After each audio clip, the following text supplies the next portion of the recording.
The bullet found Clara Davenport between her shoulder blades at 12 minutes past noon on a Tuesday, and the tragedy wasn't the sound of it nor the way her body pitched forward like something essential had been cut loose. The tragedy was the silence that followed. Main Street held its breath. 40 people watched from windows and doorways, and not one of them moved. If you believe that courage still lives in this world, that one man's refusal to look away can change everything, stay with me until the very end of this story. Hit that like button right now and drop a comment telling me what city you are watching from. I want to see how far Clara and Ethan's fight for justice travels. Ethan Rourke had been in Harlan's Crossing exactly 43 minutes when the woman started running. He'd noticed her first inside Caldwell's general store not because she was beautiful, though she was in the hollowed-out way of someone who hadn't slept properly in weeks, but because of the way she moved. Careful, deliberate, her eyes never settled, always tracking the door, the window, the street beyond the glass. She was buying flowers she didn't need counting coins twice, her fingers trembling so slightly that only a man who'd learned to read fear in its subtlest forms would have caught it. Ethan had learned that lesson young. He recognized what lived in her bones. He was tying his horse to the post outside when she bolted. The door of the general store burst open and Clara Davenport came through it at a dead run, skirts gathered in both fists, boots, hammering the packed dirt of Main Street with the desperation of a woman who knew exactly what was behind her and had decided that running toward the unknown was better than staying. The rifle crack came half a second later. It was a single-shot clean practice, the kind of shot that speaks not of rage but of professionalism, of a man who has done this before and will do it again without losing sleep. The bullet caught her between the shoulder blades and drove the air out of her.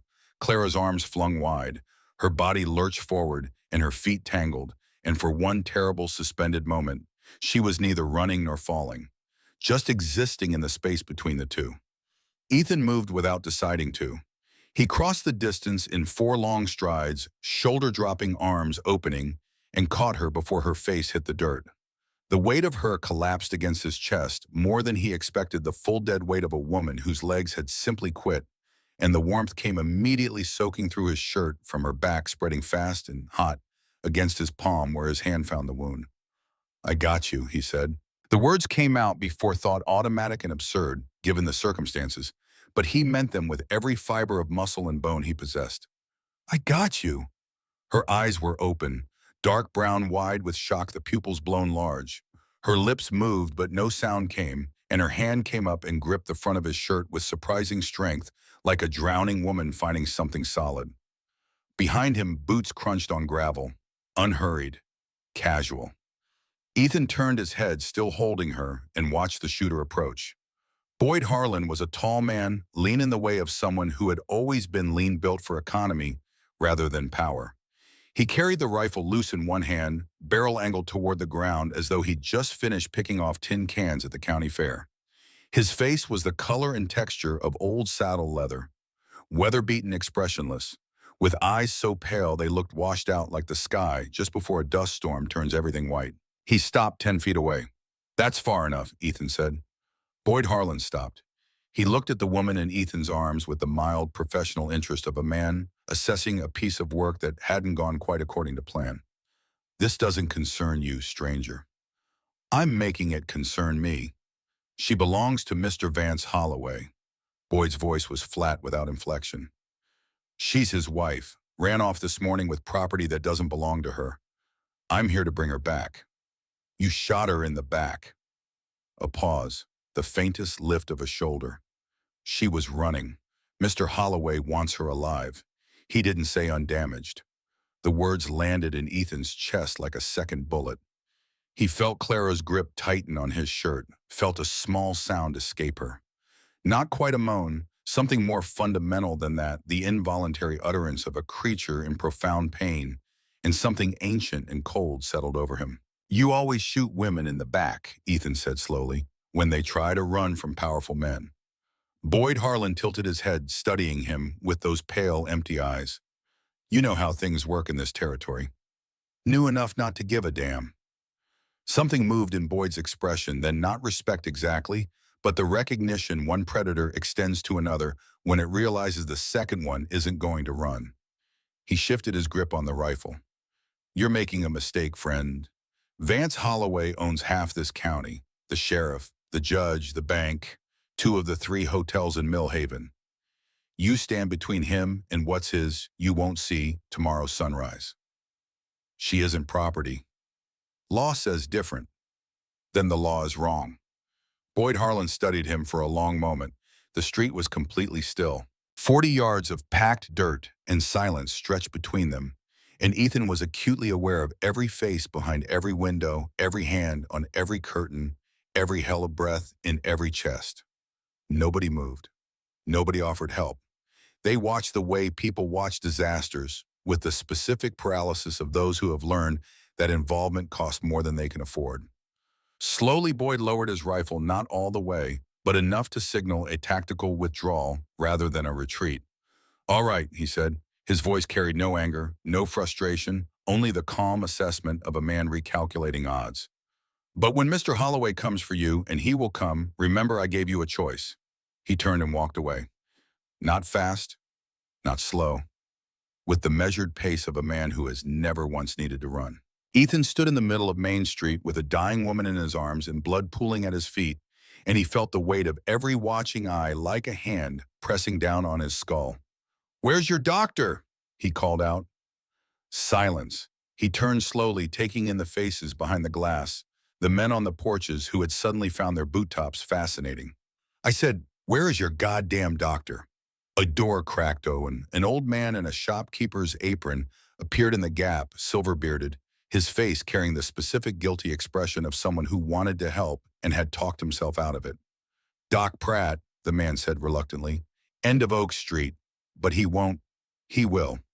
Doc Pratt was 70 years old if he was a day, with hands that trembled from a combination of aged whiskey and the accumulated weight of too many years patching up men who deserved it and men who didn't. He answered his door in his undershirt and took one look at Clara Davenport laid out in Ethan's arms, blood soaking through the back of her dress in a spreading map of catastrophe, and started to close the door.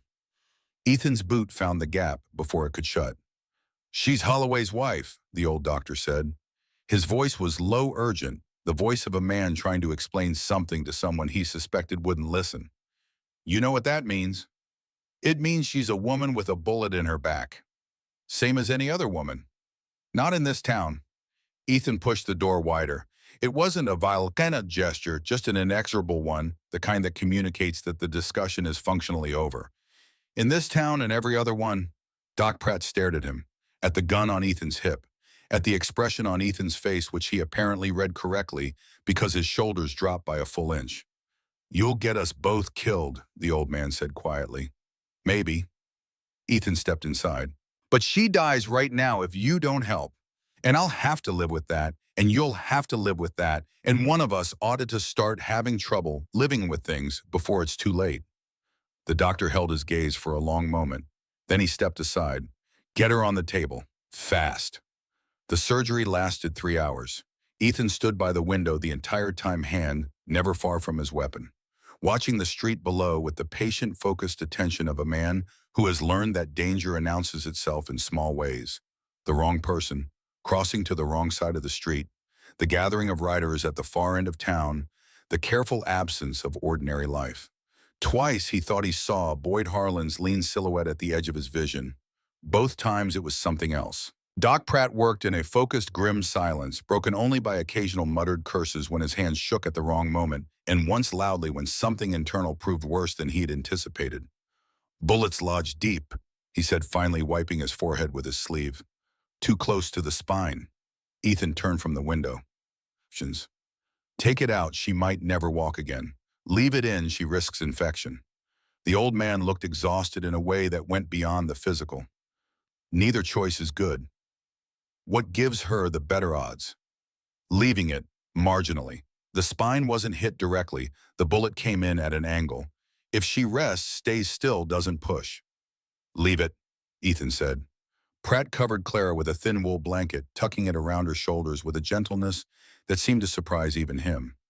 "She needs quiet, rest, weeks of it, not days. And she needs," he looked at Ethan with the direct, unapologetic gaze of an old man past the point of softening hard truths. "She needs protection you can't give her." Ethan pulled a chair from the corner, dragged it to Clara's bedside, and sat down. Watch me." The old doctor studied him for a long moment. Then he picked up his whiskey glass and went to stand by the other window. Neither of them spoke for a long time. She woke 4 hours later, just before sunset. Not gradually, one moment she was unconscious, the next, her eyes were open, fixed on the water-stained ceiling above her, and her breathing changed from the slow, shallow rhythm of sleep to something sharper, more aware. Ethan was beside her before she could try to move. "Easy," he said. "You're safe. You're at the doc's place." Clara's head turned toward him. For a moment, she simply looked at him. This stranger at her bedside, this man she'd never seen before the afternoon, he caught her falling with an expression that contained too many things at once to name. "Boyd," she said. Her voice was barely a sound. "I sent him away. He'll come back." "I know." She closed her eyes briefly. When she opened them again, something had shifted. The shock receding, replaced by the particular steadiness of a woman who has survived things that should have broken her by learning to find solid ground very fast. "Why, wow?" she asked. He looked away. Through the window, the last of the light was going out over the rooftops of Harlan's Crossing, painting the street gold, and then amber, and then the deep bruised purple of early dark. "Had my reasons." "That's not an answer.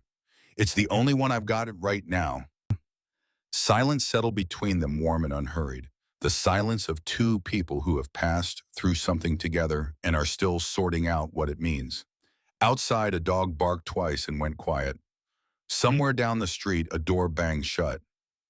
"I'm Clara," she said finally. "Clara Davenport, and everything Boyd Harlan told you was true. I am Vance Holloway's wife. I ran, and what I took from him—" She paused, gathering herself. "It wasn't jewelry or money or any of the things he'll say it was." Ethan leaned forward, his forearms on his knees. "What was it?" Her eyes found his in the dimming light, and what he saw in them, the depth of it, the weight of it, the particular combination of terror and determination that belongs only to someone who has decided to tell a truth they know will cost them ever might something shift in his chest. "Evidence," she said. "Letters, financial records, names." She swallowed carefully against the pain. "Vance Holloway isn't just a cattle baron, he's a predator. Women disappear in this territory, young women, desperate women who come here looking for work, or a fresh start, or a husband, and they simply vanish. And nobody asks why, because nobody dares. Because Vance Holloway controls who asks questions and what answers they're allowed to find." The room was very quiet. "He sells them, she continued, her voice dropping to just above a whisper, "traffics them to mining camps, railroad construction crews, men who pay well for silence and submission.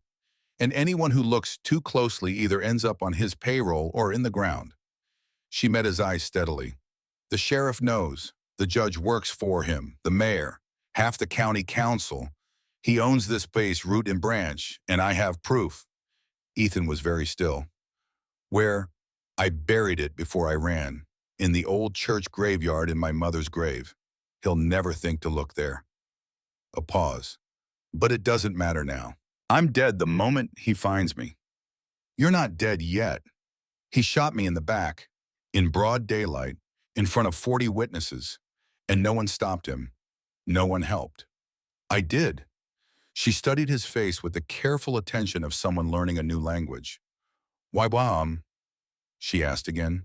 He was quiet for a long time, long enough that the last of the light died in the window, and the room fell into the warm orange glow of the lamp Doc Pratt had lit at some point without either of them noticing. "I was 12, he said finally, "when my father killed my mother." Clara's breath caught. "He beat her," Ethan said. The words came out level, stripped of inflection, the way you strip something of everything that isn't load-bearing. "Drank too much and beat her, and one night it went too far. I was in the barn. I heard everything." A pause. "Every sound she made. I didn't move. I was too scared. Too small. I don't know which one it was, and that's the part I've never been able to settle." "You were a child," Clara said softly. "I was old enough to know what was happening." His jaw tightened. "I've spent 20 years trying to become the man who doesn't stay in the barn.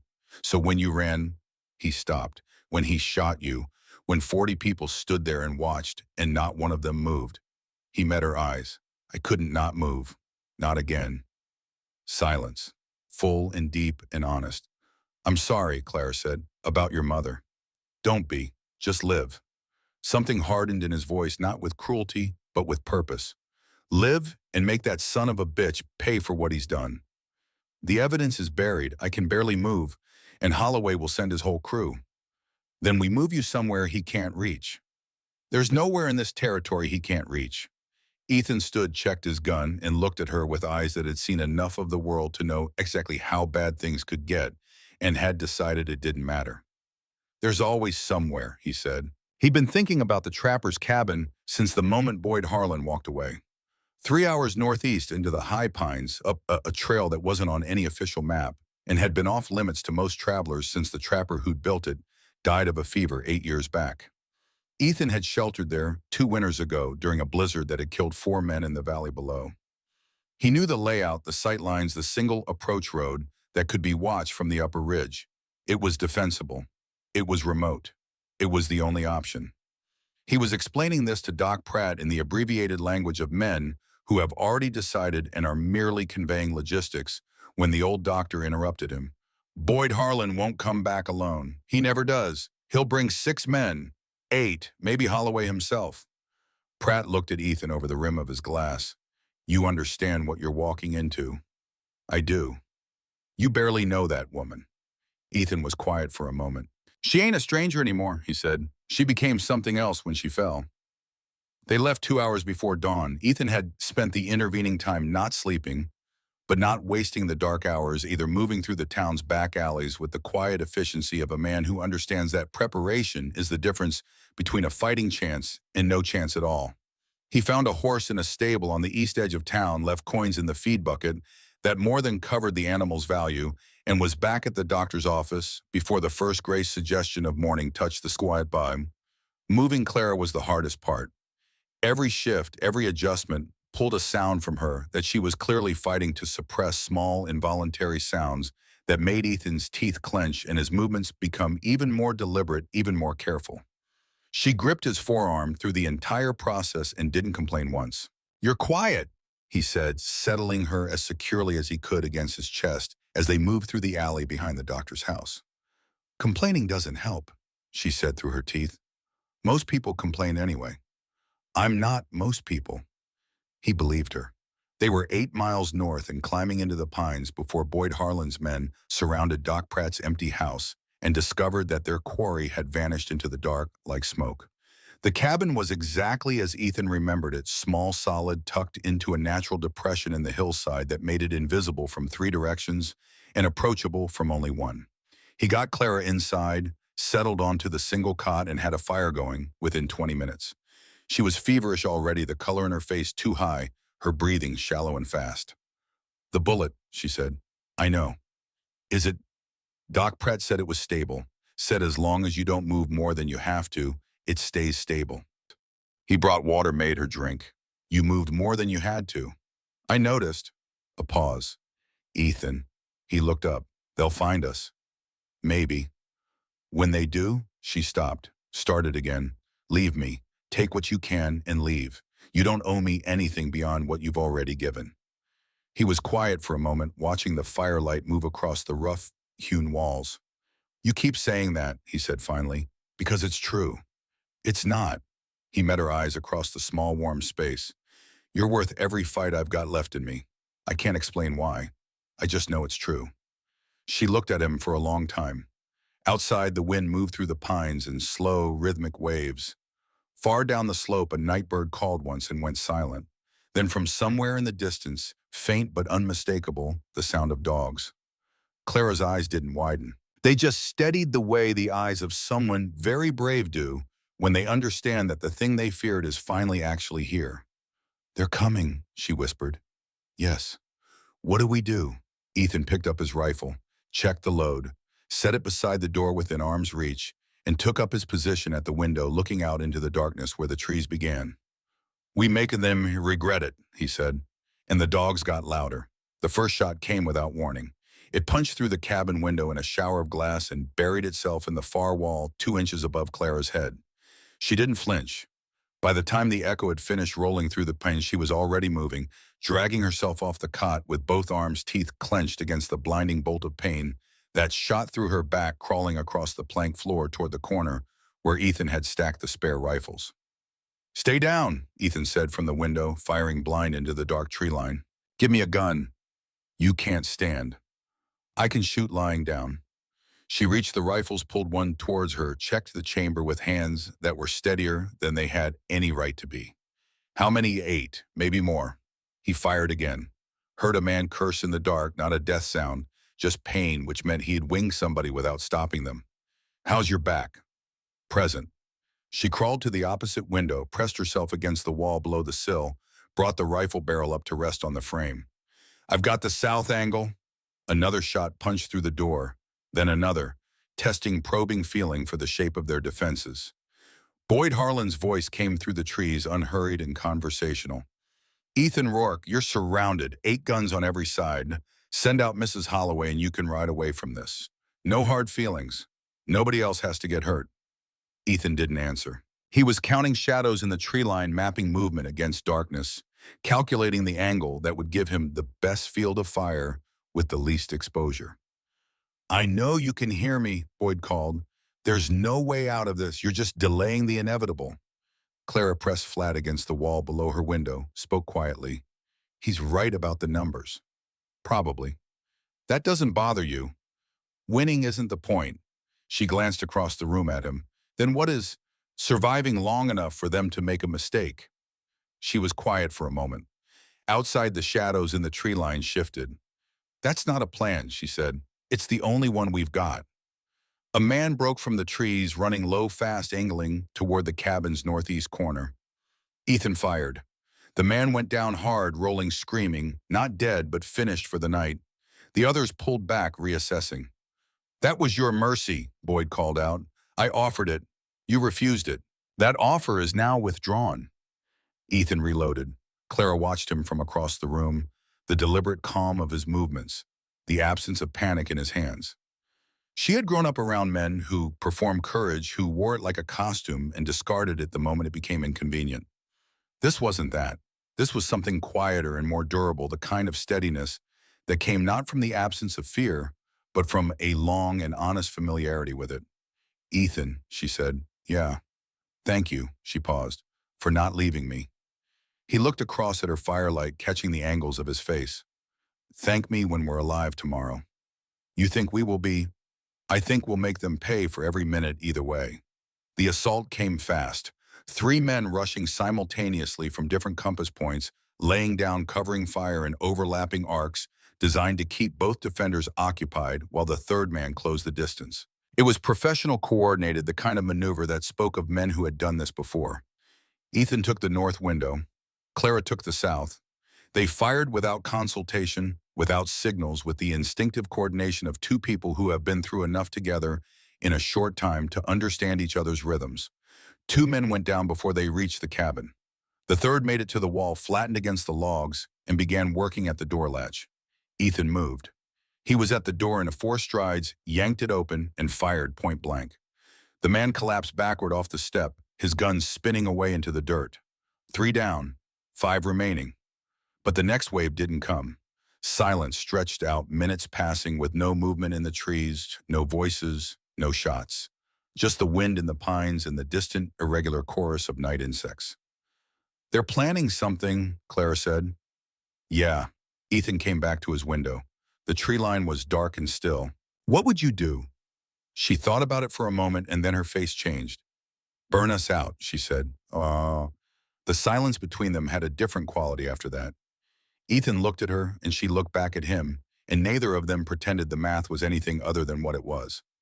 "Cabin's all wood," he said. "I know. We'd have maybe 5 minutes once the smoke starts." "I know that too." She gripped the rifle tighter. He looked around the cabin, the single door, the 2 small windows, the stone fireplace that was the only non-combustible surface in the structure, and started thinking about which way to run and how fast he could carry her. The smoke came 20 minutes later. It began as a smell sharp chemical, the particular reek of green wood and dry brush catching together, and then it was visible, pushing through the gaps in the rear wall in thin gray tendrils that thickened rapidly into something that filled the lungs and stung the eyes. Outside, the firelight, visible through the rear window's cracks, told the story they'd piled brush against the back of the cabin and set it alight. Ethan grabbed the saddlebag he'd kept packed and ready stuffed in supplies with practiced speed. Clara tried to stand, failed, got to one knee and reached for his arm. "Leave me," she said. Her voice was rough with smoke in the effort of not begging. "Ethan, you can still make it. You're fast enough. Leave me and go." He crossed to her, crouched, looked her in the face. "No, I can't walk. I'll slow you down. They'll kill us both." He slid one arm under her knees and the other behind her back and stood up. "Then they'll have to kill us both."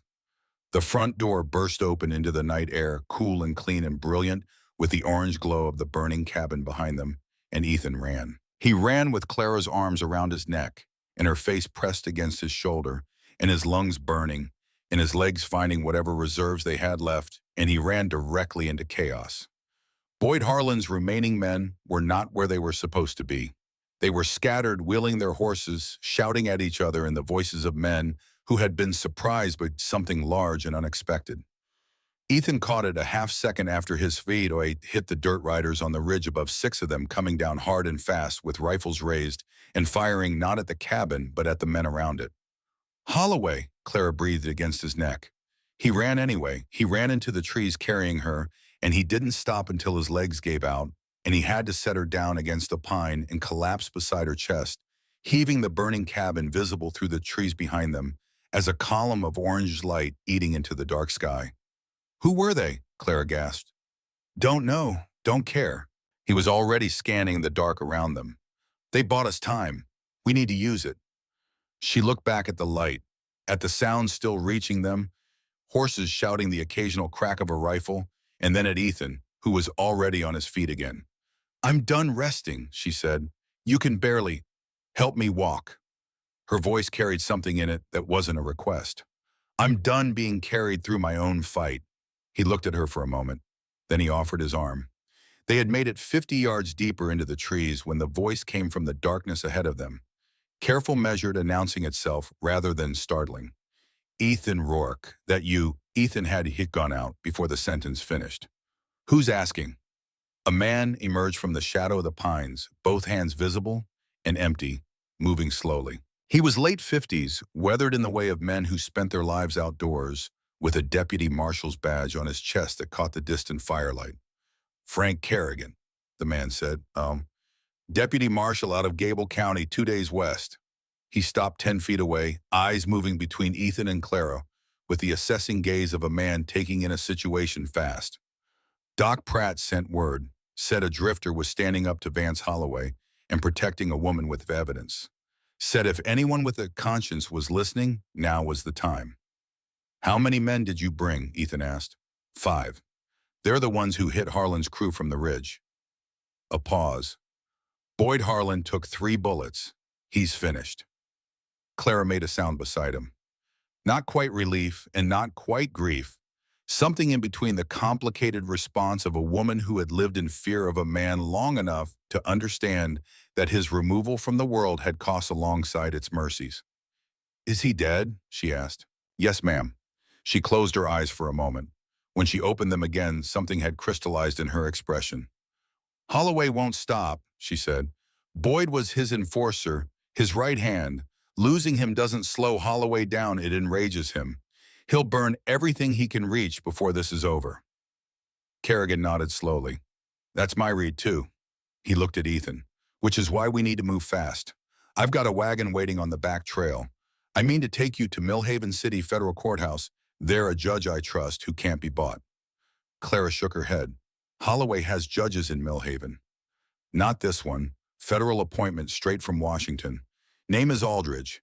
I've seen him send men to the gallows who had more money and connections than Holloway ever dreamed of." Kerrigan's face tightened. "You've got the evidence. You've got testimony. You testify in front of Aldridge with that documentation, and Vance Holloway is finished." "Why are you helping us?" Clara asked. The deputy marshal's expression changed. Not dramatically, the face of a man who has learned to carry his grief quietly but genuinely, in the way of someone who has been asked a question that cuts through to something he doesn't usually let people see. My daughter, he said, Nora, came to this territory 3 years ago looking for work as a school teacher. Good girl, smart, never heard from her again. His jaw set. Sheriff told me she probably ran off with some cowboy, told me to stop asking questions. A pause. I think her name is in those documents you buried. The silence that followed had weight. Probably, Clara said quietly. Then let's go get them. They moved the wagon that night, Kerrigan's 5 deputies riding screen, while Ethan sat beside Clara in the wagon bed and kept watch on the dark hills rolling past them. The road was rough, every rut and stone transmitting directly through the wagon boards into Clara's back, and she bore it in the way she bore most pain in silence, with her jaw set and her hands gripping the side rail until her knuckles blanched. Once in the small hours before dawn, when Kerrigan had ridden ahead to scout, and Ethan and Clara were briefly alone in the slow creak of the wagon, she spoke. Your mother, she said. Did you ever go back to the place where it happened? He was quiet for a while. No, he said. Why not? Because I'm not ready to forgive myself for what I didn't do there. She turned her head to look at Ian in the dark. You were 12. I know. A child doesn't have the same capacity for doing. I know what a child can and can't do. Knowing it doesn't change what I remember. He looked out at the darkness moving past them. I remember her screaming. I remember the barn being warm. I remember deciding to stay. Deciding. Clara's voice was careful. Or surviving. He didn't answer. There's a difference, she said, between choosing to stay because you're a coward and staying because your body understood that going out there meant dying alongside her and your body wanted to live. A pause. 12-year-old bodies are very wise about survival, even when 12-year-old hearts aren't. He said nothing for a long time. Somewhere behind them, one of the deputies coughed. How do you know that? He asked finally. Because I've spent 8 years making peace with every moment I didn't fight back hard enough, didn't run fast enough, didn't scream loud enough. Her voice was level. And I've learned that the difference between guilt and grief is that grief is honest about what was actually possible. Guilt just rewrites history to make you the villain. The wagon creaked on through the dark. You're a strange woman, Clara Davenport, Ethan said. She almost smiled. You have no idea. They reached the outskirts of Millhaven City just before noon the following day, and already the streets told a story. People were gathered in clusters talking in the low, urgent voices of those who have heard something large is coming. Word had traveled ahead of them, the way word always traveled in territories with too few roads and too much hunger for news, and by the time Kerrigan's wagon rolled down Main Street, there were faces at every window and a crowd that parted to let them through. Judge Aldridge met them at the steps of the federal courthouse. He was a compact man, 60 years old, with a face that had been arranged by decades of professional judgment into an expression of impartial assessment. He took one look at Clara, at the bandages visible through the tear in the back of her dress, at the fever brightness in her eyes, at the way she held herself against pain that would have put most men flat, and said without preamble, "Get her to the doctor first. The testimony waits." The testimony doesn't wait, Clara said. Aldridge looked at her for a moment. The doctor, Mrs. Davenport, my name is Clara Davenport, and the last time I waited, I nearly died in a burning cabin. She met his eyes steadily. We'll do both, simultaneously if possible. Aldridge studied her with the careful attention of a man recalibrating his first impression. Deputy Kerrigan, he said. Sir, get the evidence, get it secured and inventoried. I want it in the courthouse vault within the hour. He looked at Clara again. And Mrs. Davenport. I know, the doctor. She shifted her weight jaw tight. But first I need to ask you something. Ask. Can Vance Holloway buy you? The judge's expression didn't change. No, he said. Can he threaten you? A pause. He can try. That's the right answer, Clara said. That's the only answer I needed. They were inside the courthouse evidence laid out on the large table in the judge's chambers when Holloway's rider arrived. Not Holloway himself, just a man on a fast horse carrying a sealed envelope which Aldridge read without expression and then set aside. What does it say? Kerrigan asked. It says that Mrs. Holloway is mentally unstable, that the documents she claims to possess are forgeries, and that any court proceedings stemming from this matter will be met with legal challenge on 15 separate grounds. The judge folded the letter precisely. It also says that Vance Holloway has retained 7 lawyers and expects to discuss the situation with me personally before any warrants are issued. Clara, seated in the chair beside the table, looked up from the letter she'd been reading. "And will you—" Aldridge glanced at her. "Meet with him. Discuss the situation before issuing warrants." A pause. "No," the judge said. He picked up his pen. An hour later, the warrant for Vance Holloway's arrest was signed, sealed, and in Frank Kerrigan's hands. 3 copies of the evidence had been made, one secured in the courthouse vault, one being prepared for dispatch by telegraph to the federal office in the Capitol, and one retained in Kerrigan's personal custody. Clara sat through all of it upright in her chair, fever and pain and sheer bloody stubbornness holding her in position, while the machinery of justice creaked into motion around her for the first time in what felt like a very long time. Holloway arrived the following morning, not with a rider, not with a letter. He arrived himself on horseback with 30 armed men behind him, but dressed as if he was going to church in his finest suit and a hat that probably cost more than most men in Harlan's Crossing made in a month. He rode to the courthouse steps, dismounted like a gentleman caller, climbed the steps and knocked on the front door. When Aldridge opened it, Holloway smiled. "Your Honor," he said, "I believe there's been a terrible misunderstanding." He was smooth. Ethan, watching through the corridor window, had to give him that.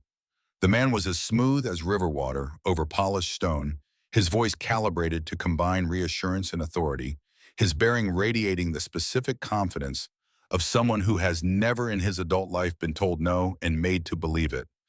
"My wife is unwell," Holloway told the judge. "She has a history of instability, documented, I might add, by our own physician, and her current episode has led her to make accusations that I find not merely false, but genuinely painful." He clasped his hands in front of him. "The drifter who assisted her is another matter. He assaulted my employee, killed multiple men, and by any reasonable legal standard is the criminal actor in this sequence of events.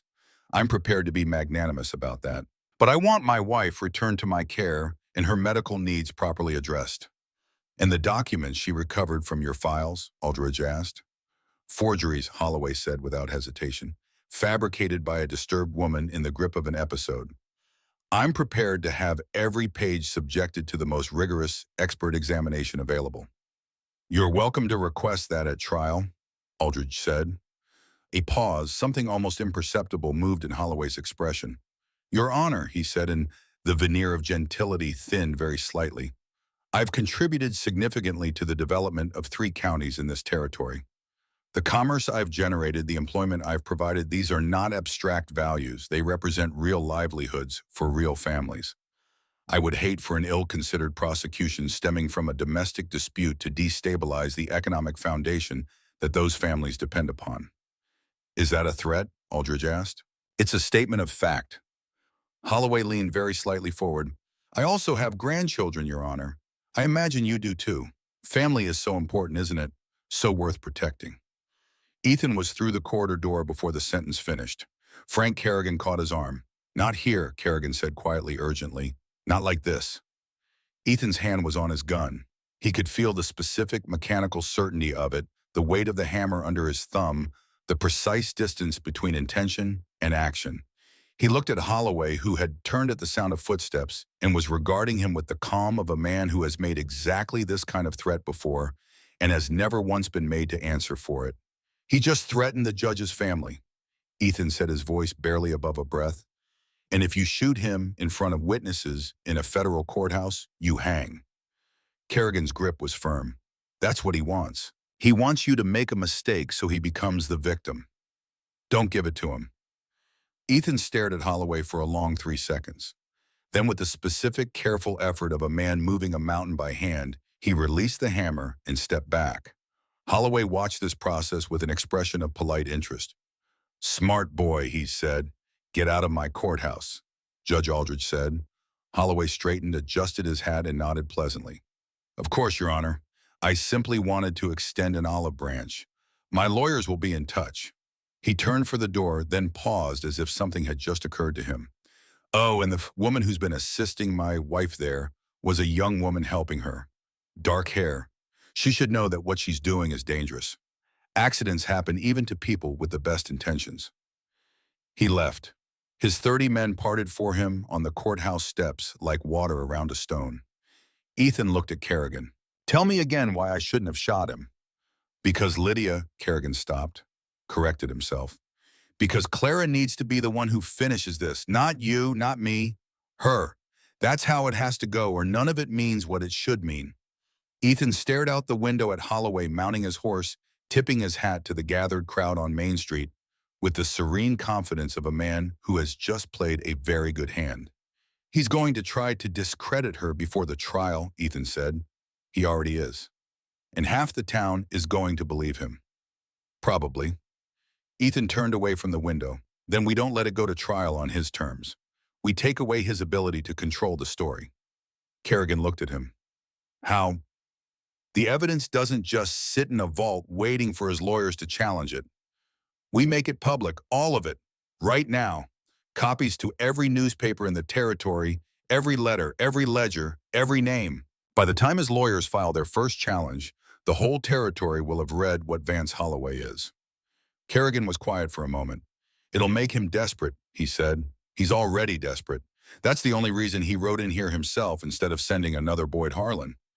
Ethan looked back at the street. Desperate men make mistakes. We need to be ready when he makes his. Down the hall, Clara Davenport was lying on the examination table in the doctor's office, eyes fixed on the ceiling. Fever climbing, bullets shifting, refusing to stay still long enough for her body to begin the work of healing. She was making plans. Clara's fever broke at 3 in the morning and came back worse by 5. Dr. Waverly, the Millhaven City physician, young, competent, perpetually alarmed by the state in which patients arrived in his office, had done what he could. Cleaned the wound, changed the dressing, prescribed rest, with the resigned tone of a man who knew his prescription would be ignored. The bullet remained where Doc Pratt had left it, too close to the spine to touch, without equipment and expertise that a territorial city 40 miles from the nearest railroad didn't possess. Ruth Waverly, the doctor's wife who had served 2 years as a field nurse during the war and possessed more practical medical knowledge than her husband gave her credit for, sat with Clara through the dark hours, pressing cool cloths to her forehead and talking to her in the low, steady voice of someone who understood that what a sick person most needs in the dark is the sound of another human being refusing to panic. You don't have to talk, Ruth said sometime around 4 o'clock. I need to think, Claire said. Then think quietly. I think loud. She turned her head. The lamplight made Ruth's face look younger than it was softer. You don't have to stay. I'm aware of that. Ruth wrung out the cloth, laid it back across Clara's forehead with gentle precision. My husband's asleep. Frank is organizing the deputies, and you shouldn't be alone. A pause. Also, you're interesting. Despite everything, Clara almost smiled. Interesting, huh? In the way of someone who's about to do something that either changes everything or kills them and hasn't entirely decided which outcome they prefer. Clara was quiet for a moment. I prefer changing everything, she said. Then you'd better rest. She didn't rest, but she did lie still, which was close enough. By morning, she had a plan. She told Ethan first because he had the most right to refuse it, and she needed to know early whether he would. He listened without interrupting, leaning against the wall beside the window with his arms crossed and his face giving nothing away, and when she finished, he was quiet for a long 10 seconds. You want to go back, he said. I want to go to my mother's grave myself, in person, with Frank and anyone else who'll come, in broad daylight, in front of anyone who cares to watch. You can barely walk. Then help me walk. She met his eyes. Holloway is standing in Millhaven streets right now, telling anyone who'll listen that I'm a madwoman and a liar, and those documents are forgeries. The longer the evidence stays in a vault, waiting for lawyers and judges to argue over it, the more time he has to build that narrative. I need people to see me. She paused. A 6-shot, exhausted woman going to her dead mother's grave to retrieve evidence she buried there because she was terrified. That's not the story of a madwoman. That's the story of someone with nothing left to lose except the truth. Ethan looked at her for a long moment. He'll have men on every road, he said. Probably. He might try to stop us before we get there. Probably. You'll be in open country, exposed. Yes, and another long silence. All right, he said. They left Millhaven City at first light. Ethan, Clara, Frank, Kerrigan, and Judge Aldrich, who had decided at some point in the night that a federal judge riding to witness the retrieval of evidence was both legally appropriate and personally necessary. 4 deputies rode escort. Clara rode beside Ethan, upright in the saddle, through what Ethan suspected was a considerable exercise of pure will, her face composed and her eyes steady, and her hands only slightly betraying the effort it cost her by the white of her grip on the reins. The old church was 15 miles east, abandoned for 12 years since the congregation outgrew it and built a newer building in the valley. The graveyard behind it was overgrown, the headstones weathered and tilted by seasons of frost and thaw, the grass long and gone to seed. Eliza Davenport had been buried there 20 years ago, when Clara was a child in a plot beneath a willow that had since grown enormous and spread its canopy across 3 neighboring graves. They were halfway there when Holloway's men appeared on the ridge, 6 riders spread wide watching. Not approaching, not retreating, just watching with the patient surveillance of men who have been told to observe and report. He wants to see what we find, Kerrigan said quietly. Or he wants witnesses, Aldrich said. If he intends to challenge the evidence, having his own men present to claim they watched it being planted would serve him. Then they can watch us dig it up, Clara said. She dismounted at the graveyard gate. Ethan was beside her before her feet hit the ground, offering his arm, and she took it without comment, a practical arrangement rather than a concession. They moved through the long grass between the headstones, Kerrigan and 2 deputies carrying shovels, the judge walking behind, with the careful deliberateness of a man bearing witness. The willow tree was where she remembered it. The grave beneath it was smaller than she'd carried it in her memory. Her mother's life reduced to a rectangle of earth and a stone marker carved with nothing more than the name and the years. Eliza Davenport, 1831, 1874. Beloved mother, Clara stood in front of it for a moment, not praying, just remembering. Ethan stood beside her and said nothing because there was nothing that needed saying. All right, she said. Kerrigan and the deputies started to dig. They were 3 feet down when the sound changed the hollow resistance of a blade striking wood rather than earth. Kerrigan set down his shovel, crouched, and cleared the remaining dirt with his hands until the edge of the box was visible. Simple pine, sealed with wax. Clara had made it herself 8 months ago, working in her husband's study at 3 in the morning, while he slept the heavy whiskey-thick sleep of a man who trusted his own power too completely to imagine he could be touched. Ethan lifted it out and set it on the grass. Clara knelt beside it. Her hands shook, not from the fever, though the fever was there burning steady behind her eyes, but from something else. The last time she had touched this box, she had been running for her life. She had known in the specific way of someone who has made a decision they understand might be final, that she might never see it again. She broke the seal, opened the lid. Inside, wrapped in oilcloth letters in Holloway's handwriting, their looping, confident script, unmistakable on ivory paper. Financial ledgers showing payments quarterly, methodical, consistent to the county sheriff. 2 district judges, the mayor, 3 members of the territorial council, and various railroad officials. A list, 37 names, women. Beside each name, a date, a dollar amount, a destination. And transportation manifests. Bills of sale dressed up in the language of employment contracts, but saying to anyone who read them with clear eyes something very different. Kerrigan picked up one of the letters. Read it. His face went white. It's dated 2 months after Nora disappeared, he said. His voice was absolutely steady, which was worse than if it had shaken. It's a letter to a mine foreman in Silver Basin offering to supply laborers for the camp. It guarantees their silence. He set the letter down very carefully. And their compliance. Ruth put her hand on his arm. He didn't move. I'm sorry, Clara said. He shook his head once. Don't all be sorry. Just make sure this bastard hangs. He looked up at the ridge where Holloway's men were still watching. Every one of them is a witness. They watched us dig this up from a woman's grave. They can testify to that.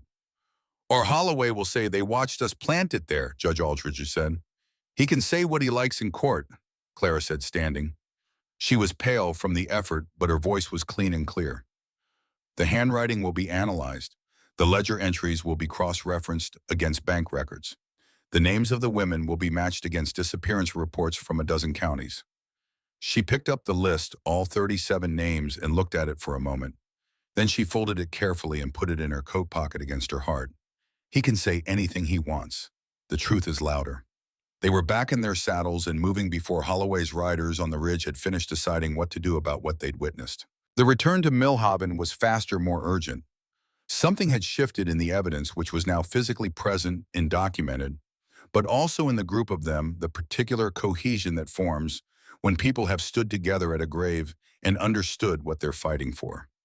Judge Aldridge was on the courthouse steps when they arrived, evidence box in hand, and he read the warrant to the assembled crowd of Millhaven residents with the precise carrying voice of a man who has made a career of making sure important things are heard.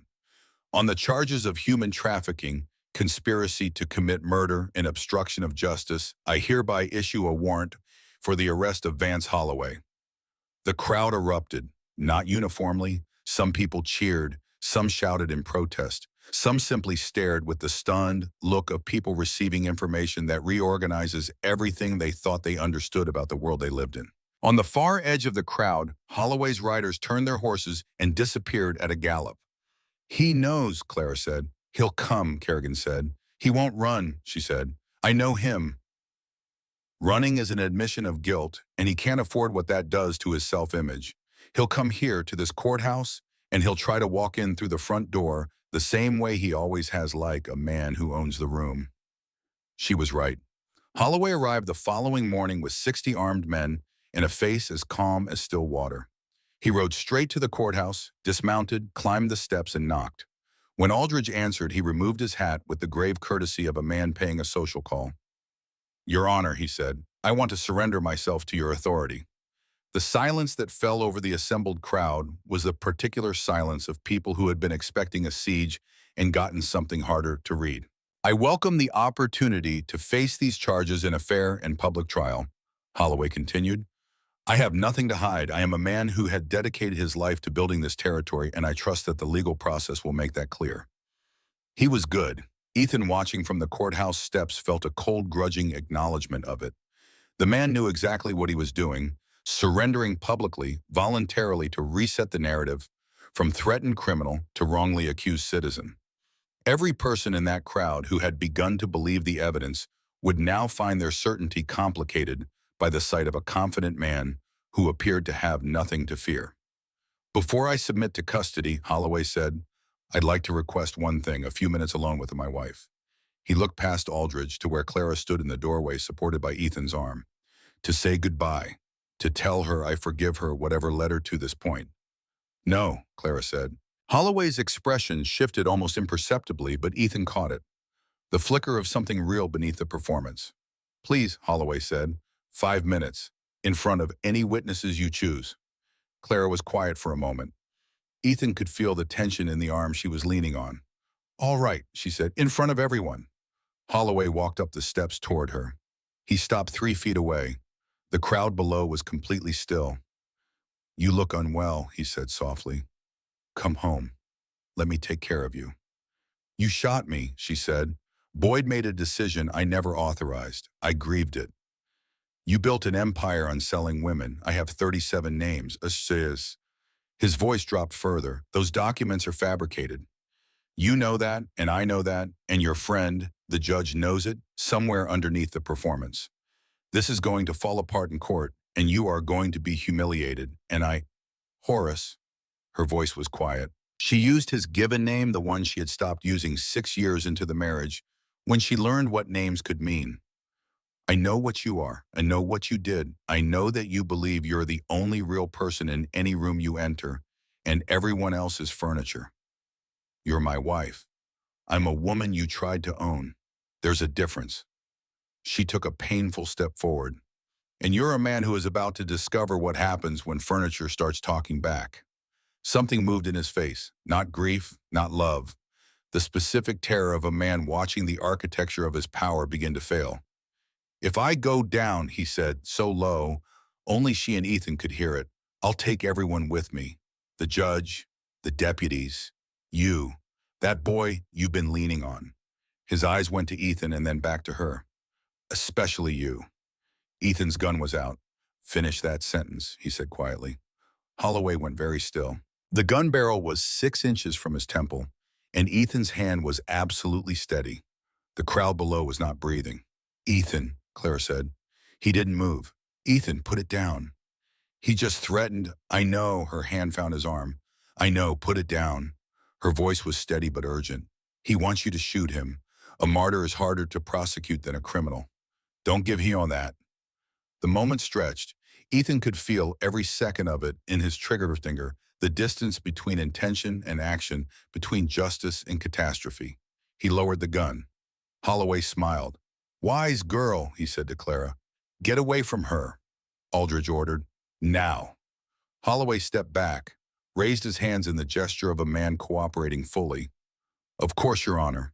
He turned toward the steps, toward his 60 men, toward the crowd that was watching this with the hell-breath intensity of people witnessing something they will spend the rest of their lives describing. And then he whistled. All 60 men raised their rifles. I've reconsidered, Holloway said pleasantly, the terms of my surrender. I want the evidence handed over, my wife returned to my custody, and this court proceeding dismissed. He looked at Aldridge with the expression of a man explaining something obvious to someone slow. You have 32 guns. I have 60. The math is what it is. Judge Aldridge's voice was like iron. You are threatening a federal court. I'm clarifying a situation. Holloway glanced at Clara. I suggest everyone make the sensible decision while sensible decisions are still available. Ethan looked at Clara. She was leaning hard on the doorframe now. The color in her face wrong. Her back bleeding again through her bandages. He could see the stain spreading. She looked back at him with eyes that were exhausted and fierce and absolutely clear. What do you want to do? He asked quietly. She reached past him, picked up the rifle leaning against the doorframe. I want to fight, she said, and she raised it and fired. The shot hit not Holloway but the horse beside him. The animal screamed and reared, crashing into 2 others, and suddenly 60 armed men became 60 problems of competing priorities. Horses, bolting men shouting, the careful formation dissolving in the chaos of surprise, animals, and human reflex. Frank Kerrigan's deputies opened up from the courthouse windows. The crowd scattered. Holloway's men returned fire, and the street became noise and smoke and the terrible randomness of a battle that nobody had fully chosen. Ethan grabbed Clara and pulled her behind the courthouse wall. You just started a war, he said. Good, she said, and she was already reloading. The firefight lasted 7 minutes. When it ended, 14 of Holloway's men were down and 4 of Kerrigan's deputies had been wounded, one seriously. The street was smoke-hazed and silent. In the aftermath, bodies and horse and scattered weapons telling the story. Vance Holloway was gone. He had escaped in the chaos, riding hard for the ridge, with a dozen of his survivors, leaving his wounded behind, with the particular ruthlessness of a man who has always valued his own continuity above everything else. Clara collapsed against the courthouse wall, rifle falling from her fingers. Ethan caught her. It's over, he said. It's not, she said, and she was right, and they both knew it. The wound had reopened. Ruth knew it before she even got Clara through the courthouse door. The color was wrong, the breathing too shallow, the particular careful stillness of a person whose body has crossed the line between manageable pain and something that demanded immediate attention.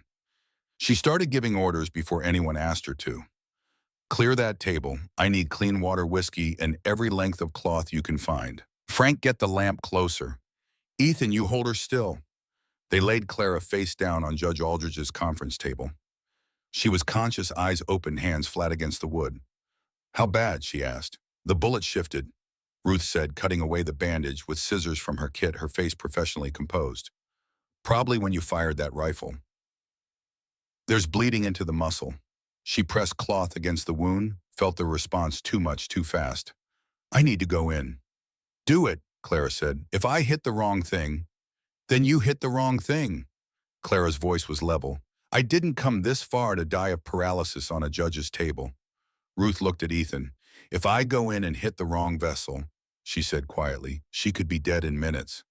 And if you don't go in, Ruth pressed the cloth down, watching the spread, she'll be dead in an hour. Clara's hand found Ethan's, gripped it. Do it. Ruth sterilized the knife in the lamp flame. poured whiskey over her hands, bent to work with the focused, unhurried efficiency of a woman who had stitched men back together under artillery fire and had learned that the most useful thing a surgeon could be was absolutely calm. Clara didn't scream. She bit down on the leather strap Ethan offered her, and she made small, involuntary sounds through her nose, and she gripped his hand with a force that he was fairly certain would leave bruises, and she did not scream. He held her hand and didn't look at what Ruth was doing. He looked at Clara's face, at the effort visible in every line of it, the will required to hold herself together through something that wanted to take her apart, and he thought about his mother, about Ellen Cade, who had held herself together through years of something similar and had never had anyone hold her hand while she did it. He held on tighter. "Got it," Ruth said. The bullet came out small and misshapen, barely recognizable as the thing it had been. Ruth set it on the table, packed the wound, began suturing with small, sure stitches. Clara's grip on Ethan's hand didn't relax. "Odds," Ethan said. Ruth was quiet for a moment. 40%, maybe 50 if she sleeps. "She won't sleep." "I know, that's why I said 40. Judge Aldridge appeared in the doorway, face gray. "We have a larger problem." Kerrigan was with him. The deputy marshal's expression was the controlled, grave expression of a man delivering bad news he's been carrying long enough to have made peace with. "Holloway is regrouping," Kerrigan said. "He's got men coming in from his ranch. We're looking at 100 armed riders by nightfall." A pause. "And word came in an hour ago. Warren's riders in 3 other counties have received messages. Holloway is calling in every favor he's got." "What about the telegraph?" Ethan asked. "The copies we sent before the lines were cut. We don't know if they got through." Kerrigan looked at Clara, who had turned her head to follow the conversation despite Ruth's attempts to keep her still. "The town is already scared. Half of Millhaven's people are talking about handing over the evidence to stop the bloodshed." "The evidence is the only thing keeping her alive," Ethan said. "He gets it back, he'll kill everyone who helped her and call it justice. I know that." "Then make them understand." "I'm trying," Kerrigan rubbed his face. "Scared people don't make brave choices. That's not a character flaw, it's a fact. They've got families, businesses, things they can lose." He looked at the judge. "We need a plan that doesn't require everyone in this town to risk everything." Aldridge had been standing in the doorway listening with his hands clasped behind his back and the expression of a man working through a problem with all the resources available to him. He spoke carefully. "We don't wait for Holloway to come to us," he said. "We take the fight to the only arena where his money and guns don't give him an advantage." "Public record," Ethan said. Aldridge nodded. "We make copies of everything. Tonight, every letter, every ledger, page, every name on that list. We get riders out before dawn to every newspaper in the territory, every editor, every telegraph operator, every county seat within 3 days' ride." He looked at Kerrigan. "By the time Holloway walks into a courtroom, the jury pool for 100 miles will have read his signature on a bill of sale for a human being. His lawyers can object to the evidence all they want. They can't unread a newspaper. He'll destroy the copies we send. He can't destroy all of them. That's the beauty of information." The judge's voice was quiet and certain. "1 copy is vulnerable. 100 copies are history." Clara spoke from the table. Her voice was rough but present. "Frank," she said. Kerrigan crossed to her, crouched beside the table. "Nora's name," she said. "Make sure it's in every paper, with her age, with what she came here looking for." She met his eyes. "She deserves to be named. All 37 of them do." Frank Kerrigan's face did something complicated. He put his hand over hers, the big weathered hand of a man who had ridden hard and worked hard and outlived most of what he had loved, and he held it for a moment. "Every paper," he said. "I promise." They worked through the night. Ruth had set up a production line of sorts, Aldridge and 2 clerks copying documents at the conference table. Kerrigan organizing riders to carry the packages, Ethan moving between the copying operation and the courthouse windows where he maintained watch on the dark streets below. Millhaven's citizens, whatever their private fears, had largely gone quiet. Shutters were closed, lights extinguished early. The town had the feel of a place holding its breath, waiting to see which way the storm would break. Clara slept for 3 hours. When she woke up, Ruth told her to sleep more. "I'll sleep when this is over," Clara said. "You'll sleep because your body demands it, or you'll sleep permanently," Ruth said. Those are the options. Give me something to do that I can do lying down. Ruth looked at her for a moment. Then she brought her a lamp and a stack of the copied documents and a pen. The list, Clara said, looking at the 37 names. Some of these women were never reported missing. Their families may not know to look for them. She looked up at Ruth. If we're sending these to newspapers, we should include a way for families to respond. An address. Someone who will actually receive their letters. Ruth sat down beside her. I'll receive them, Ruth said quietly. I've been thinking about that. Frank doesn't know yet, but I've been thinking when this is over, someone needs to do the follow-up. Find out which of these women are still alive. Help the ones who can be helped. She paused. I was thinking of opening something. A house. A place for women who've been hurt and have nowhere to go. Clara looked at her. You'd need help, she said. I know. Ruth met her eyes. I was thinking of asking you. Outside, the first gray light of dawn was appearing on the horizon when Kerrigan's riders slipped out of Millhaven by 3 separate routes, each carrying a sealed packet addressed to a different newspaper, each carrying a different subset of the evidence, so that no single interception could stop the whole. Frank Kerrigan stood at the courthouse steps watching them go, his face unreadable. Ethan stood beside him. You know he'll come after the riders, Ethan said. I know. Your men, they understand what they're carrying. A pause. I'm going with them. Ethan turned. One group needs a senior escort to the telegraph station in Copper Springs, Kerrigan said. That's the fastest route to the Capitol. If we can get a message through to the Federal Circuit Court, we get marshals out here within the week. He looked at Ethan. It's a long ride. Holloway's men will be on every road. And if they catch me... Frank, Kerrigan looked at him. You're goings, Ethan said, because you need to. I know that look. He paused. I'll take care of Clara. The deputy marshal extended his hand. Ethan shook it. She's stronger than she looks, Kerrigan said. I know. Make sure the judge doesn't let Holloway into that building. He won't.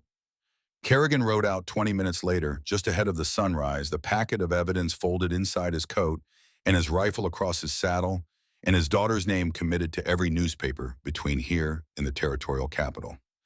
He didn't look back. Holloway came at noon. He came with everything he had left. Ethan counted from the courthouse roof, 73 riders organized in a loose column moving down Millhaven's main road with the deliberate pace of a force that has already decided the outcome and is simply proceeding with the formality. Holloway himself rode at the front no longer in his church clothes, but in the practical, functional attire of a man who has stopped pretending. He stopped in the street and looked up at the courthouse. Aldridge, he called. Last chance. Hand over the documents and the woman and every man who helped her, and I'll let this town stand. The judge appeared on the steps. This is a federal courthouse under federal authority, Aldridge said. You are not welcome here, and any assault on this building constitutes an attack on the United States government. Stand down. Holloway looked at him for a long moment. Where's the drifter? He asked. Right here, Ethan said from the roof. Holloway looked up. His expression was the expression of a man cataloging unfinished business. It didn't have to go this way, Holloway said. You shot her in the back. Boyd shot her. On your orders with your man to protect your empire. Ethan looked down at him without moving. There's no way out of this that has you walking free, Holloway. You know it. I know it. All those men behind you probably know it too. Only question left is how many people have to die before you accept it. Holloway smiled. It was the smile of a man who has one move left and intends to make it count. Bring her out, he said, not to Ethan, to the courthouse, generally to the 32 defenders inside it. Bring out Clara and the evidence, and all of this stops. She goes home. You all go home. Nobody else has to bleed. Inside the courthouse, Clara had pulled herself to a window. She was on her feet, barely one hand on the sill, the other pressed against the wall, Ruth hovering behind her with an expression that communicated both deep professional disapproval and the understanding that she was not going to win this argument. She looked down at her husband. 8 years. She had spent 8 years learning the geometry of his power, the topography of his cruelty, the specific ways he used love as a weapon and called it devotion. She knew every inflection of his voice, every tell in his expression, every performance he put on for different audiences. She saw underneath all but that he was afraid. And knowing that finally viscerally in her bones changed the quality of her fear. She had been afraid of him the way people are afraid of the dark, which is to say she had been afraid of something she couldn't fully see. But she could see him now, all of him, the man behind the myth. She pushed the window open. "Vance," she said. The street fell silent. 73 armed men and 32 defenders and every citizen of Millhaven who hadn't already fled their homes looked up. "It's over," she said. He looked at her. Something moved across his face, something she had never seen there before, which was the specific bewilderment of a man discovering that the thing he thought he owned has become something else entirely. "Come home," he said. "There is no home," she said. "There was never a home. There was a place where you kept me." Her voice was steady and clear, and it carried across the silent street like a bell. 37 women, Vance, 37 names in your own handwriting, and every newspaper in this territory is printing those names right now. His face changed. "You don't know what you've done," he said. "I know exactly what I've done." Holloway drew his gun. He drew it fast, faster than she expected, the practiced speed of a man who had spent a lifetime acquiring every available advantage and had never lost the habit of maintaining them. But Ethan was faster, and what Ethan had that Holloway didn't was a clear sight line from the courthouse roof to the street below. The shot came from above. Holloway's gun fell from his hand.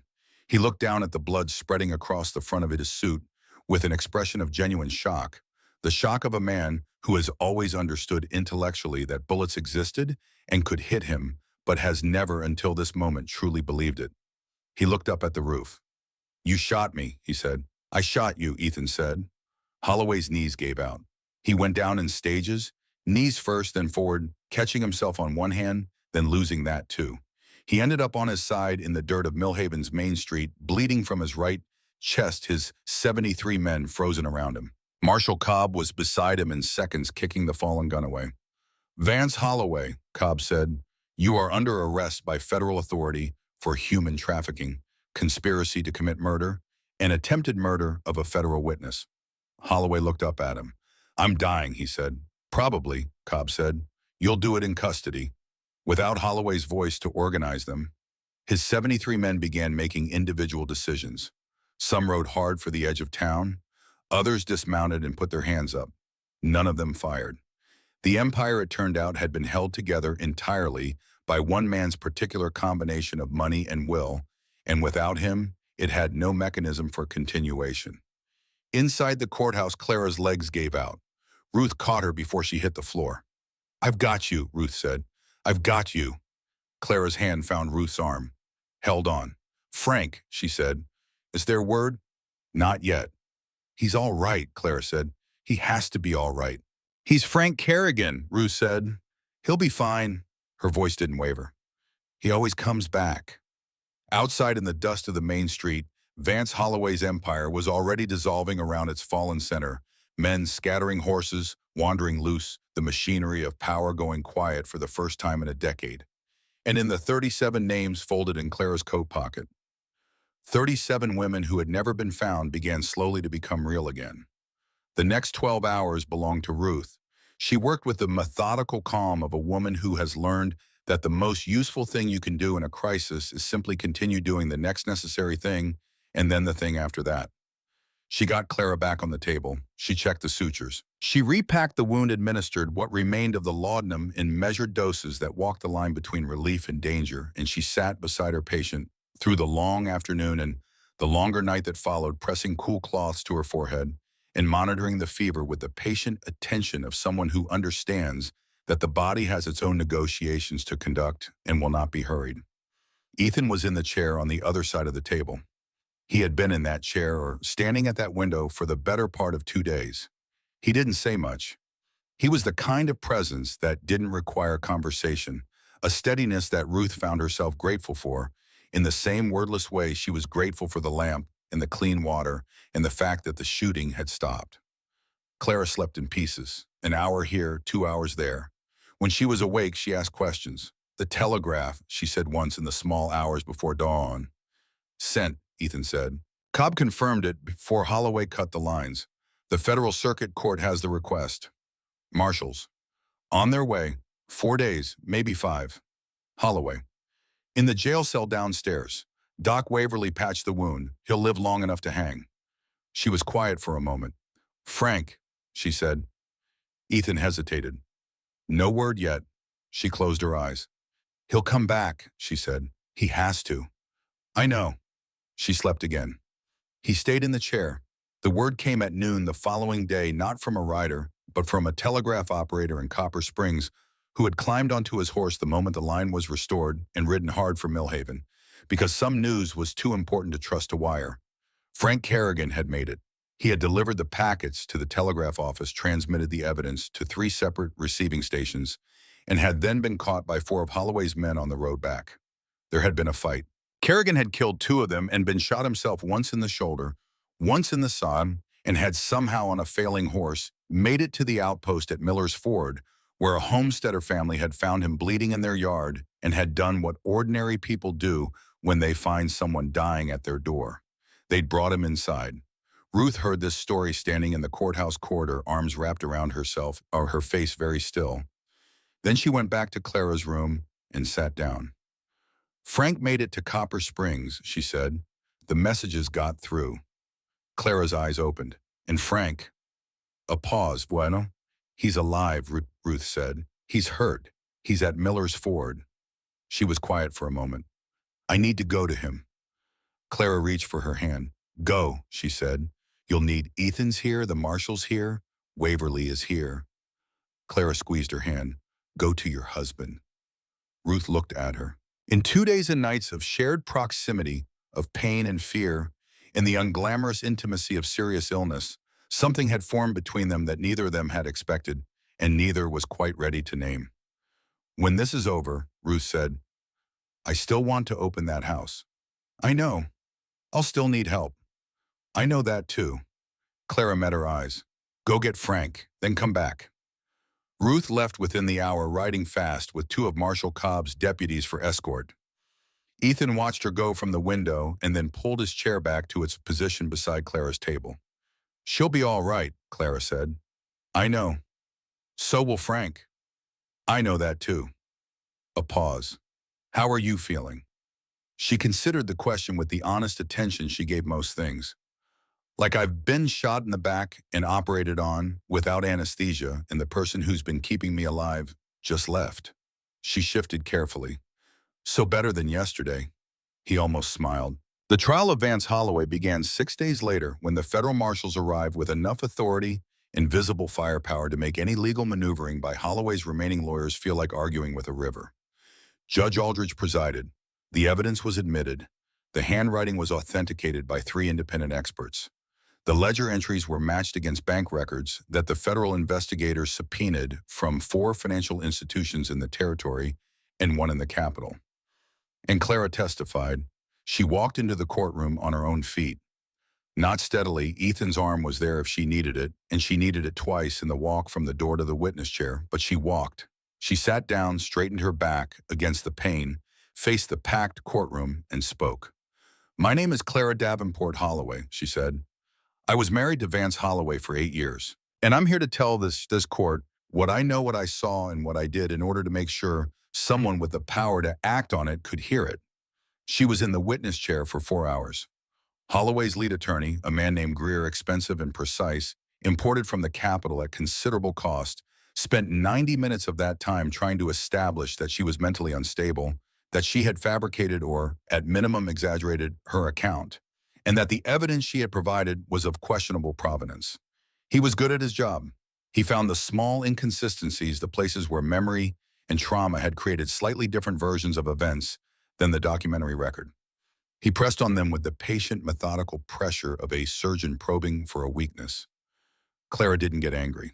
She answered every question, directly acknowledged every inconsistency cleanly, and when Greer pressed on the gap between a date in one of the letters and the date she claimed to have found it, she looked at him with an expression of such clear, unimpressed patience that several jurors visibly reconsidered their assessment of the situation. The date, she said, is explained by the fact that I found the letter on a Sunday, and I'm describing when it was written, not when I found it.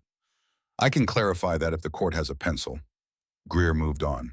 When her testimony was complete, The prosecutor, a young, serious woman named Alderman, who had been dispatched from the Capitol along with the marshals, called 6 additional witnesses in quick succession. Frank Kerrigan testifying from a chair because the wounds in his side made standing difficult. Dr. Pratt from Harlan's Crossing, who had apparently decided somewhere in the intervening weeks that his years of careful neutrality were no longer worth the price. 2 women from mining camps in the territories far north who had been found and brought to the trial by the federal investigators and who testified quietly and without drama about exactly what had happened to them. And finally, the telegraph operator from Copper Springs, who confirmed the date and content of every message transmitted from his station. Holloway sat at the defense table and watched all of it with the expression of a man who has not yet finished computing the magnitude of his loss. The jury was out for 3 hours, guilty on all counts. Sentencing was 3 days later. Life in federal prison, no possibility of parole. The judge delivered the sentence in the same quiet, caring voice he used for everything, and the courthouse erupted, and Clara sat in the front row of the gallery and felt something she hadn't felt in a very long time. Not quite relief, not quite victory, something quieter. The sensation of a weight that has been carried so long, it had started to feel like part of her body finally definitively being set down. She found Ethan outside afterward. He was leaning against the courthouse wall, in the thin afternoon light hat in his hands, looking out at the street where 2 weeks ago Vance Holloway had stood with 73 armed men and believed himself invincible. The street was ordinary now, foot traffic, a wagon, a dog sleeping in a patch of sun. "It's done," she said. "It's done." She stood beside him. They were quiet for a while, the kind of quiet that exists between 2 people who have been through something together that doesn't need elaborating. "What will you do now?" he asked. She thought about it. "Ruth wants to open a house for women who need somewhere safe." She looked at the street. "I promised to help. Here in Millhaven. She's thinking somewhere more central, easier to reach from more counties." A pause, hon. "She asked me to help run it." He was quiet. "That's right for you," he said. She turned to look at him. "What about you?" He was quiet for a long time. Long enough that she started to think he wasn't going to answer, and then he did. "I've been thinking about going home," he said. "Back to the farm. Where my mother—" He stopped. "Where I grew up." Clara waited. "I've been carrying something for 20 years, he said. Something I told myself I couldn't set down until I'd done enough to make it right. And I keep thinking—" He paused, sorting through words. "I keep thinking maybe doing enough isn't something you arrive at. Maybe you just decide that the scared kid in the barn has been punished long enough and you let him go." Clara was quiet for a moment. "Someone told me something like that once," she said. "Smart woman. She had good instincts." She looked at him. "Will you go back?" "Yeah." He put his hat on. "I think I need to stand in that kitchen one more time. Not to do anything, just to stand there and say that I was here and I tried and it was real." He looked at her. "And then I'll go." "Where?" He looked at the street, at the sky above it, at the mountains visible on the horizon in 3 directions. "I don't know yet," he said. "Somewhere I'm needed." She nodded slowly, understood that. "Ethan," she said. He looked at her. "That boy in the barn," she said. "He survived. That's what he did. And then he grew up and became someone who runs toward the sound of a gunshot when everyone else runs away." She held his gaze. "That's not a story about failure. That's a story about becoming." He was quiet for a moment. "I'm working on believing that," he said. "Keep on working." She offered her hand. "It's worth the effort." He shook it. His grip was warm and solid and honest, and he held it a beat longer than a handshake required. Then he picked up his saddlebag from the courthouse, walked to where his horse was tied, and mounted without looking back. She watched him go. The farm was still standing. It shouldn't have been. Years of neglect and prairie weather had no obligation to preserve it, but it was leaning slightly on the east side where the foundation beads shifted and the porch railing had given up, but standing. The windows were dark. The yard had gone to grass. Ethan tied his horse at the gate and walked in. The kitchen was where he remembered it. Smaller somehow, the way places from childhood always are when you return to them with adult eyes.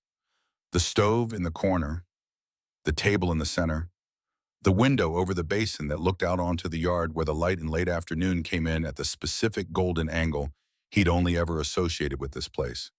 He stood there for a long time. He didn't say anything aloud. He'd thought on the ride that he might have words prepared, something to say to the ghost of Ellen Cade or to the ghost of the 12-year-old boy who had crouched in the hay and listened. But he didn't. When he got there every year, it turned out that what was needed wasn't words. It was just presence.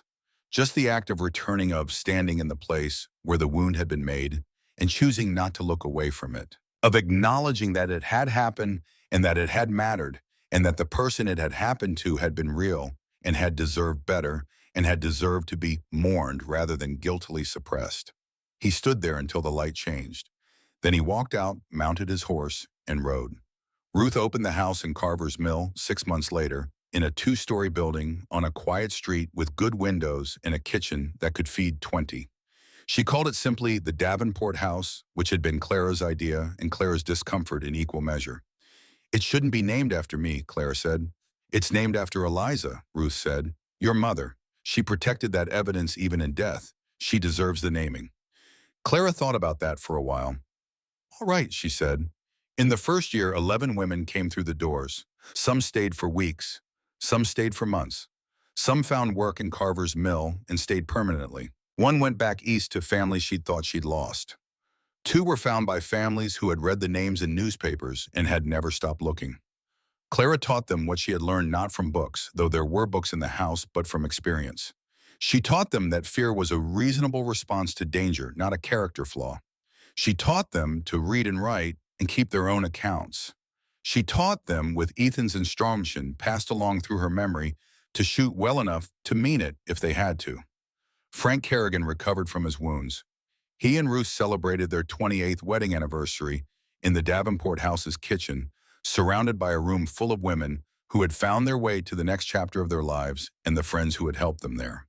Nora Kerrigan's body was found by the federal investigators in an unmarked grave near the Silver Basin mining camp, alongside 4 other women whose names Clara already knew. They were brought home.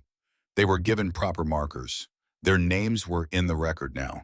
The official territorial record, the newspaper record, the record that mattered, and they would not be forgotten. Vance Holloway died in federal prison 4 years later of an illness that didn't care about his money or his lawyers or the empire he had spent a decade building. He died in the same institutional obscurity in which he had lived publicly for years, and when news of his death arrived in Carver's Mill, Clara read it in the paper and felt exactly nothing. That she understood was the truest measure of how far she had come. Not triumph, not grief, just the ordinary silence of a door closing on something that no longer had the power to define her. The letter from Ethan arrived 3 weeks later, a single page written in the careful hand of a man who had taught himself to write late and had never entirely lost his carefulness with it. "Clara, I'm in a town called Delphi, about 40 miles east of the Rockies. There's a woman here named Ida Marsh who runs a boarding house and has been getting threatening letters from a man her town won't touch. You know how it goes. I'm staying for a while. The farm is behind me now. I went back. I stood in that kitchen you mentioned, and I said what needed saying. I don't know if it was enough. I think it might have been. I'm working on believing I was a child. Some days it's easier than others. The house sounds right. Tell Ruth I said so. Tell Frank his daughter would have been proud of him. You saved yourself, Clara. I just made sure nobody stopped you. Ethan." She read it twice. Then she folded it carefully and put it in the drawer of her desk next to the folded list of 37 names that she kept there, not as a reminder of what had been done to those women, but as a reminder of who they had been. Daughters, sisters, students, travelers, ordinary women who had wanted ordinary things and had been taken from the world before the world had a chance to know them. She picked up her pen. "Ethan, that woman in Delphi is lucky. So is her town. You did more than make sure nobody stopped me. You caught me when I fell. In every sense, I want you to know that I know the difference between someone who helped and someone who chose. You chose. Come to Carver's Mill when you can. Ruth wants to thank you in person. I want to show you what something looks like when it survives and grows. Keep standing up. It looks right on you. Clara." She sealed the letter, addressed it, and gave it to the mail carrier. Outside, the afternoon was clear and cold, and full of the specific quality of light that came in late autumn in this part of the territory, low and golden and honest. The kind of light that didn't flatter anything, but made everything look like exactly what it was. She stood on the porch for a moment and looked at it. A year ago, she had been running down a dusty street toward what she was reasonably certain was her death, carrying a box of secrets that she understood might not survive her. She had been so alone in that moment that the aloneness had felt structural load-bearing, as if it had been built into her rather than imposed on her. Now the house behind her was warm and full of voices, and the smell of bread from Ruth's kitchen, and the sound of two women practicing arithmetic at the table near the window. In an hour, there would be dinner. In 2 hours, there would be the small, ordinary business of an evening in a place that had decided to be safe. None of it had come without cause. The cost had been paid in full and in blood, and it had been real, every ounce of it. The 37 names were real. The women who had not survived were real. The years she had spent in a house that looked like a home and was a prison were real. She did not minimize any of it, not by a grain. But she was here, on the other side of it. And the other side, it turned out, had porches and bread smells and good afternoon light and letters from men in distant towns who were working on believing they had been children once and that that was allowed. The other side had futures.